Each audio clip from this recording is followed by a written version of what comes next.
नमस्कार, Unacademy IAS Prayagraj की तरफ से आपका बहुत-बहुत स्वागत करते हैं। मैं हूँ आपके साथ डॉक्टर ख्याति। चलिए देखते हैं आज की इम्पोर्टेंट हेडलाइंस क्या है। पहली न्यूज़ हम ले रहे हैं द हिंदू से, जहाँ पे ट्रंप पे जो अटैक हुआ उसको सुर्खी बनाते हुए न्यूज़ आई है, जहाँ पे former US president Donald Trump was shot at during campaign rally. तो हुआ क्या था कि अभी अमेरिका में यूएस में जो प्रेसिडेंट इलेक्शन चल रहा है उसको लेके लोग अपना मतलब जैसे जो बाइडेन और ट्रम्प अपने अपना जो है प्रचार कर रहे हैं। इसी क्रम में वो जो ट्रम्प है वो अपना प्रचार कर रहे थे पेंसिल्वेनिया में, और पेंसिल्वेनिया में प्रचार के दौरान इन पे अटैक किया गया। अभी जो कल्प्रिट की पहचान की गई 20 साल के थॉमस मैथ्यू के नाम से। ये वहां पे इनके ऊपर अटैक करते हैं AR-15 style semi automatic rifle से इनके ऊपर अटैक करते हैं। तो होता क्या है कि जैसे ही अटैक होता है वो ट्रम्प के कान को इंजर कर देता है। वैसे तो जो ये मतलब जो अटैक था वो पूरी तरीके से असैसिनेट करने के लिए माना जा रहा है, लेकिन ये कान को इंजर करता है। उसके बाद जैसे ही ट्रम्प वहाँ पे गिर जाते हैं, गिरने के बाद जब वो उठते हैं तो वो फाइट, फाइट, फाइट ये चिल्लाते हुए उठते हैं, और कहा जाता है दिस इज़ हिस्टोरिक। जहाँ पे ट्रम्प की ये जो फ़ोटो है, ये एक हिस्टोरिक फ़ोटो बन सकती है आने वाले टाइम में, जहाँ पे जो इनकी फाइटर स्पिरिट है वो लोगों के सामने आएगी। अच्छा, ये भी कयास लगाए जा रहे हैं कि अब यूएस इलेक्शन ऑलमोस्ट ट्रम्प के फेवर में आ गया है। तो ये तो थे द हिंदू से ली गई न्यूज़। अगली न्यूज़ देखते हैं, जहाँ पे बिम्स्टेक फॉरेन मिनिस्टर्स को लेके द इकोनॉमिक टाइम्स ने अपनी सुर्खियों में बात की। तो प्रधानमंत्री मोदी बिम्स्टेक फॉरेन मिनिस्टर्स में डिस्कस कर रहे हैं किस तरह से हम रीजनल कोऑपरेशन को बढ़ाएं।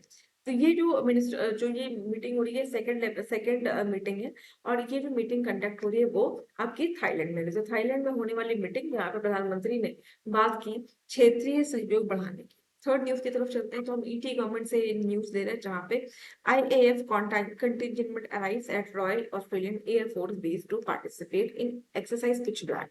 तो देखो क्या होता है कि जो भी देश होते हैं ना, वो लोग आपस में मिलिट्री या नेवल एक्सरसाइज करते रहते हैं, ताकि जो है इंटरऑपरेबिलिटी को बढ़ावा दिया जा सके। इसी क्रम में इंटरऑपरेबिलिटी और इंटर कॉपरेशन को बढ़ाने के लिए जो इंडियन एयरफोर्स है वो पहुंच गई है ऑस्ट्रेलिया, जहाँ पे वो ऑस्ट्रेलिया की जो एयरफोर्स है उसके साथ एक्सरसाइज पिच ब्लैक 2024 का अभ्यास करेगी, जिससे जो दोनों सेनाओं के मध्य पैसिफिक ओशन का जो जोन है वहां पे इंटरऑपरेबिलिटी इंटरकनेक्टिविटी को बढ़ावा दिया जा सके। नेक्स्ट न्यूज हम ले रहे हैं बिजनेस स्टैंडर्ड से, जहां पे विमेन्स की पार्टिसिपेशन की बात की गई है कॉर्पोरेट्स में। तो न्यूज जो है बिजनेस स्टैंडर्ड की ये कह रही है कि मोर women on board but top management tally lakhs global average. तो अभी जो रिपोर्ट है, मतलब फाइनेंशियल ईयर 2023 की रिपोर्ट देखिए, तो NCAR यानी national council for applied economic research, इसका डेटा ये कहता है कि लगभग जो 14% अगर देखें तो महिलाओं का जो पार्टिसिपेशन है वो बढ़ा है, खास तौर से कॉर्पोरेट में। लेकिन जो टॉप मैनेजमेंट है अभी भी वो ग्लोबल एवरेज से इंडिया में कम है।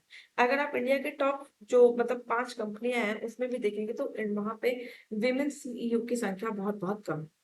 चलिए बढ़ते हैं नेक्स्ट न्यूज़ की तरफ, जो द इंडियन एक्सप्रेस से हम ले रहे हैं, यहाँ पे CPCB defence diversion of funds meant to tackle air pollution for road works। NGT says will take a call। Actually क्या हुआ है कि जो सेंट्रल पोल्यूशन कंट्रोल बोर्ड को जो भी टारगेट दिए गए थे, मतलब पोल्यूशन को कर्व करने के लिए, उन्होंने उस पैसे को यूज कर लिया है रोड कंस्ट्रक्शन में। अब अगर रोड कंस्ट्रक्शन में पोल्यूशन फंडिंग का जो पैसा वो जा रहा है, तो इसका मतलब फिर आप पोल्यूशन को कहाँ से कर्व करोगे। इसी चीज को संज्ञान में लेते हुए नेशनल ग्रीन ट्रिब्यूनल ने ये बोला कि अब वो इस पे जो है स्ट्रिंजेंट एक्शन लेने वाले हैं। तो ये तो आने वाले टाइम में पता चलेगा कि जो एक्शन है वो क्या होगा। एनजीटी की बात करें तो this is not a constitutional body, ये ट्रिब्यूनल है जिसको कि जो है गठित किया गया है for the clean and green environment. तो ये तो थे आज के टॉप 5 न्यूज। फिर से मिलते हैं आपसे कल, जहाँ पे आप टॉप 5 न्यूज की हमारा चर्चा करेंगे। Thank you so much all of you for joining. Have a nice day.